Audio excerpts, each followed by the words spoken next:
జరిగింది. ఓకే, క్రైస్తవులు ఎవరు అని అంటే, ఇప్పుడు ఎవరు క్రైస్తవులు అంటే, ఒకటి బాప్టిజం తీసుకున్నవాడు క్రైస్తవుడు, క్రిస్టియన్ పెళ్లి చేసుకున్న వాళ్ళు, చర్చ్ మెంబర్షిప్ ఉన్న వాళ్ళు, ఈ 3 ఆధారాలతోటి ఎవరినైనా క్రైస్తవుడిగా మీరు ప్రూవ్ చేయొచ్చు.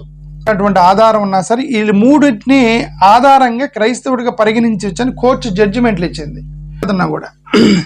అయితే 1998లో ఒక మెమో, సర్క్యులర్ మెమో వచ్చింది. దీని మీద 2.5 years నేనే కొట్లాడి నేను అలిసిపోయి కూర్చున్నాను. ఓకే, మాకెందుకు లేనట్టు వాళ్ళు ఉన్నారు, నేను ఎంతవరకు కొట్లాడగలను, పిల్లల్ని ఇంట్లో వదిలేసి నేను ఎక్కువ కొట్లాడలేను కాబట్టి ఇది 1998 మెమో ఏంటంటే, ఇది మరీ అన్యాయంగా కోర్టు జడ్జిమెంట్లు మొత్తం baptism certificate, Christian marriage, church మెంబర్షిప్ని ఆధారాలుగా తీసుకుని క్రైస్తవుడిగా పరిగణించమంటే, ఇది మరీ అన్యాయంగా ఇంట్లో ఫోటోలున్నా, సిలువ బొమ్మలున్నా, బైబిల్లున్నా, కల్చర్ అంటే క్రిస్టియన్ పండుగ క్రిస్మస్ రోజు కొత్త బట్టలు వేసుకున్నా, వీటిని బట్టిని కూడా ఎస్సీ సర్టిఫికేట్ తీసేయమని మరీ దౌర్భాగ్యం 1998 చంద్రబాబు నాయుడు గారి ప్రభుత్వంలోనే వచ్చింది. ఇది అన్యాయం సార్, తీసేయండి. ఇదేంది ఫోటోలు ఇదేంది ఫోటోలు, బైబిల్, మెల్లో సిలువులు వేసుకుంటే ఆడికి ఎస్సీ సర్టిఫికేట్ తీసేయటం ఏంది, ఆడి ఇష్టం కదా, ఆడి బాప్టిజం తీసుకొని క్రైస్తవుడిగా కన్వర్ట్ అయ్యాడని వాడంతా నీ దగ్గర చెప్పినప్పుడు నువ్వు తీసేయాలి, కానీ ఇదంతా అన్యాయం కదా ఇది అని చెప్పి నేను ఎంత కొట్లాడినా సార్, నా మాట ఎవడేనలా. ఓకే, జరిగింది అది. సరే, ఇది ఎవడేనలా. ఇదేంటంటే నేను అందుకని బలవంతుడు బలహీనుండి తొక్కుతూ ఎంతకాలం తొక్కుతారో తొక్కండి. నేను అదే చెప్పేది, ఎంతకాలం తొక్కుతారో తొక్కండి మీరు. ఓకే, ఇది చెప్పిందంతా కూడా అన్యాయమే. ఇది కూడా ఒక అన్యాయం. 1998లో చంద్రబాబు నాయుడు వేసింది మేము కూడా అన్యాయమే. ఓకే, దీన్ని ఇప్పుడు జగన్మోహన్ రెడ్డి గారి ప్రభుత్వం మీరు తీసేయండి అని చెప్పేసి, నేను జగన్ గారి ప్రభుత్వంలో 2.5 years కొట్లాడితే వాళ్ళు తీసేస్తామని చెప్పి జగన్ గారు కూడా మేము రద్దు చేస్తాం దీన్ని, ఇది అన్యాయము, ఈ 3టిని బట్టే మేము సర్టిఫికేట్లు ఇస్తాం, వీటిని బట్టి రద్దు చేయకూడదు జగన్ గారు చెప్పినా సరే ఐఏఎస్ ఆఫీసర్లు అడ్డుపట్టారు. ఎందుకంటే ఇప్పుడు ఐఏఎస్ ఆఫీసర్లు కూడా జగన్ టీంలో కూడా ఆర్ఎస్ఎస్ వాళ్ళు ఉంటారు. ఓకే, ఉన్నారు, వేసారు, దీన్ని అడుగున్నారు. అది పెద్ద ప్రాబ్లం అయిపోయింది, పెద్ద అన్యాయం అయిపోయింది షెడ్యూల్ క్యాస్ట్. ఓకే, ఇప్పుడు ఈ ఎస్సీలు వాళ్ళు ఎవరు కుట్రకు బలయ్యారంటే, ఫస్ట్ హిందూ మతానికి సంబంధించిన ఎల్డర్స్ మత మార్పిడులు జరగకుండా ఉండటానికి పాపం ఎంతవరకు అడ్డుకోవాలో అడ్డుకొని ఇది ఒక పెద్ద అన్యాయం చేశారు ఎస్సీలు. రెండో వాళ్ళు ఈ ఎస్సీలకు అన్యాయం చేసింది క్రిస్టియన్ బిషపులు, క్రిస్టియన్ పెద్దలే. ఈ వీళ్ళే, నేను ఇక్కడ చెప్పాను కదా, మీకు మైనారిటీ స్టాండర్డ్స్ కావాలంటే వాడికి ఎస్సీఓడు ఎడిపోతే నాకెందుకులే, మా ఆస్తులు, మా క్రిస్టియన్ స్కూళ్ళు, మా క్రిస్టియన్ చర్చిలు బాగుండాలని చెప్పేసి మైనారిటీ స్టాండర్డ్స్ కోరుకున్నారు వాళ్ళు. ఓకే, వీళ్ళు అన్యాయం చేశారు ఎస్సీలకి. ఓకే, ఇప్పుడు కూడా ఈ క్రిస్టియన్ పెద్దలను వాడుతున్నారు వీళ్ళు, ఆర్ఎస్ఎస్ వాళ్ళు. ఈ క్రిస్టియన్ పెద్దలను వాడి ఈ కమిషన్లు వేసినప్పుడల్లా ఒక గ్రూప్ వచ్చింది, క్రిస్టియన్ పెద్దల గ్రూప్. వాళ్ళు వచ్చి మా కులాల్లో మతాలు లేవు, మా మతంలో కులాలు లేవు కాబట్టి మాకు ఎస్సీ స్టాండర్డ్స్ వద్దని చెప్పి చెప్తూ ఉంటారు వీళ్ళు. ఇప్పుడు కూడా చెప్తున్నారు వాళ్ళు, అన్ఫార్చునేట్లీ. ఓకే, ఇప్పుడు దీనంతా బేస్ చేసుకొని ఎస్సీ కమ్యూనిటీని స్ప్లిట్ చేసేస్తున్నారు. ఆల్రెడీ ఎస్సీలో ఉన్నవాడే హిందూ వచ్చి, నువ్వు చర్చికి వెళ్తున్నావు, నువ్వు క్రిస్టియన్వి, నువ్వు ఎస్సీ సర్టిఫికేట్ ఇవ్వనని చెప్పి వాడు ఓన్ కమ్యూనిటీ ఇబ్బంది పెడతారు వాడిని. అరే, వీళ్ళందరూ ఇబ్బంది పెట్టారంటే వాళ్ళల్లో మీ బాధలు అర్థం కాదు. నీ బాధని ఒక ఎస్సీఓడి బాధ ఒక ఎస్సీఓడికి నీకు అర్థం అవ్వాలి కదా, నీటికి అర్థం కాదు. ఇటు ఓన్ కమ్యూనిటీ వాడు వచ్చి ఆ ఓన్ కమ్యూనిటీని బట్టి చిత్రహింసలు పెడతాడు వాడు, చర్చికి వెళ్తున్నావు నువ్వు అని చెప్పి ఎస్సీఓడి ఇంకొక ఎస్సీఓడిని.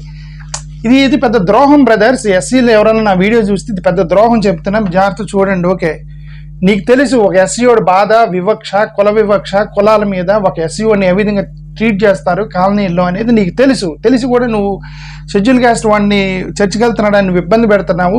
మైండ్ ఇట్ జాగ్రత్త, మీ మనసాక్షికి వదిలేస్తున్నావు. అది ఎస్సీలకి సంబంధించిన హిందువులకి చెప్తున్నాను. ఓకే, ఇది చేయకూడదు, అది తప్పు అంటాను నేను. ఓకే, పొలిటికల్ రైవల్ మత రాజకీయాలు చేయాలి. మత రాజకీయం చేయాలంటే ఎవరో ఒకరు అపోనెంట్కి సంబంధించిన వాడు ఎవడని చర్చికి వెళ్తుంటే నువ్వు చర్చికి వెళ్తావు, నువ్వు క్రిస్టియన్ కాదని చెప్పి వీడియో కోర్టుకి వేస్తాడు పోయి,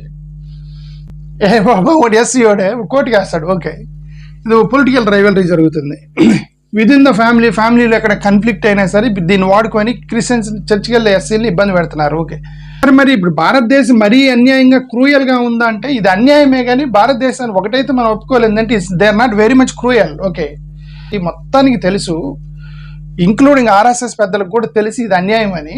కాకపోతే ఏంటంటే వాళ్ళు రిలీజియన్ కాపాడటానికి, హిందూ మతం కన్వర్షన్స్ ఆపడానికి వాళ్ళకి వేరే మార్గం లేదు కాబట్టి ఇది హింస పెడుతున్నారు వాళ్ళు మొత్తాన్ని.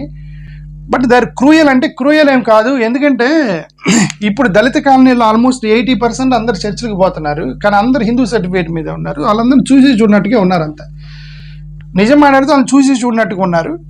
వాళ్ళ మీద ఏం పెద్ద ప్రెషర్ లేదు, సర్టిఫికేట్లు తీసేయటం ఏం లేదు. ఎందుకంటే అక్కడ ఉన్నటువంటి లోకల్ నాయకులు, ఎమ్మెల్యేలు వాళ్ళకి తెలిసారా ఇది ఎస్సీ ఒకటే పాపం ఎస్సీ కాలనీలో ఉంటాడు, ఈయన ఎందుకు సర్టిఫికేట్ తీసేయటం అని హిందూ సర్టిఫికేట్లు ఇచ్చేయండి రా అని చెప్పేసి ఎస్సీలు మొత్తానికి ఎస్సీ సర్టిఫికేట్లు ఇస్తున్నారు, చర్చిలకు వెళ్తున్నావు సరే ఓకే.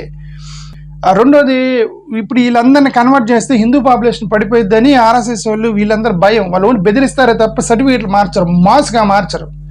ఇప్పుడు వీళ్ళకి నిజంగా కావాలంటే ఇప్పుడు చర్చల ముందు కూర్చొని మొత్తానికి బీసీసీ సర్టిఫికేట్లు, ఎస్సీ సర్టిఫికేట్ తీసేయరు. వీళ్ళు తీసేస్తే ఏమైందంటే పాపులేషన్ మొత్తం పడిపోయింది, హిందూ పాపులేషన్.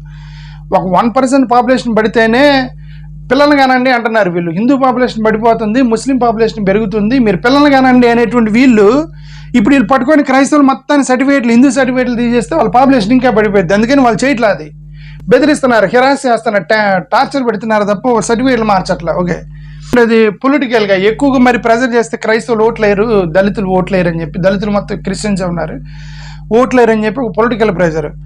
మూడోది, కొంత హ్యుమానిటీ అనేది ఉండిద్ది, అదే లోకల్ ఉన్నటువంటి నాయకులు వాళ్ళు చూస్తారు రెగ్యులర్గా వీళ్ళందరూ ఎస్సీ కాలనీలో, ఎస్సీ చిన్న పేదరికంలో అలా కొట్టుమిట్టాడుతూ ఉంటారు, వాళ్ళని ఎందుకు ఇబ్బంది పెట్టడం అనేది కొద్దిగా హ్యుమానిటీ గ్రౌండ్లో కూడా చూసి చూడనట్టుగా వదిలేస్తున్నారు. So India is not so cruel, ఆ మాటకు వస్తే India is not so cruel, but అన్యాయం అయితే చేశారు. అన్యాయం వేరు, క్రూయాలిటీ వేరు. భారతదేశంలో మరీ క్రూయల్గా హింస అయితే పెట్టలేదు, మరి చిత్రహింసలు అయితే పెట్టలేదు, బట్ అన్యాయం అయితే చేస్తున్నారు షెడ్యూల్ క్యాస్ట్ వాళ్ళకి, అది నేను చెప్తుంది. ఓకే.